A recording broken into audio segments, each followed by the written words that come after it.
आपण पाहत आहात सत्यदर्शन न्यूज। ईडी माझ्या घरावर छापा टाकणार, राहुल गांधींनी केला खळबळजनक दावा। काँग्रेस नेते आणि विरोधी पक्षनेते राहुल गांधी यांनी संसदेत तुफानी भाषण केले होते।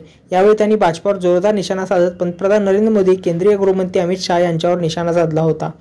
हे स्पष्ट करताना त्यांनी महाभारतातील उदाहरण देत चक्रव्यूहाचा उल्लेख देखील केला होता।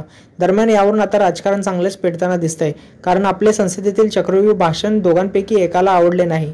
त्यामुळे माझ्या घरावर ईडीची धाड पडणार असल्याचा दावा राहुल गांधी यांनी केलाय।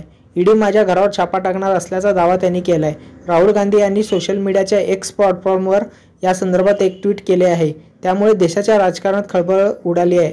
संसदेत चक्रव्यूहाच्या संदर्भात केलेले भाषण दोनपैकी एकाला आवडलं नाही, म्हणून माझ्या घरावर ईडी छापा टाकणार असल्याचा दावा केला जात आहे।